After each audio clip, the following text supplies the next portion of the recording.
ক্ষতিপূরণ দিয়ে কোচ আনতে চলেছে ব্রাজিল। অবশেষে কি ভাগ্য খুলতে যাচ্ছে সেলেসাওদের? দর্শক, ব্রাজিলের কোচ হিসেবে আপনাদের পছন্দ কাকে তা আমাদের কমেন্টে জানিয়ে দিন। ব্রাজিল ফুটবলে এখন সবচেয়ে বড় প্রশ্ন হলো কে হতে যাচ্ছে নেইমারদের নতুন কোচ। আর্জেন্টিনার বিপক্ষে বিশ্বকাপ বাছাই পর্বের ম্যাচে নাস্তানাবুদ হওয়ার পর দরিবাল জুনিয়রকে বহিষ্কার করেছে ব্রাজিল ফুটবলের সর্বোচ্চ নিয়ন্ত্রণ সংস্থা সিবিএফ। দরিবালের পরিবর্তে এবার নতুন কোচ খোঁজা নিয়ে বেশ বিপাকেই আছে সিবিএফ। সেলেসাওদের কোচ হওয়ার দৌড়ে বেশ কিছু বড় নাম উঠে এসেছে সামনে।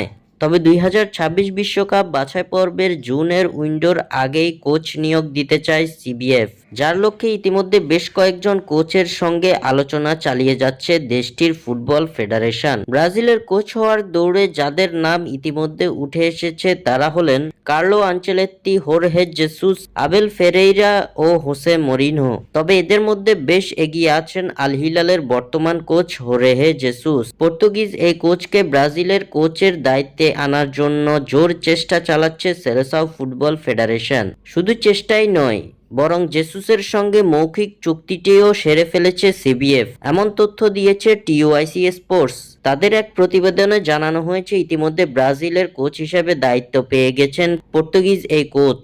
আগামী মে মাসে সৌদি প্রো লিগের চলতি মৌসুম শেষে হোর্হে জেসুসের কোচ হওয়ার ব্যাপারটি আনুষ্ঠানিক ঘোষণার মধ্যে জানিয়ে দিবে ব্রাজিল কনফেডারেশন ফুটবল। চুক্তির অকাল সমাপ্তির জন্য ব্রাজিলিয়ান ফুটবল কনফেডারেশন আল হিলালকে 2.5 মিলিয়ন ইউরো ক্ষতিপূরণ দেবে বলেও জানা গেছে।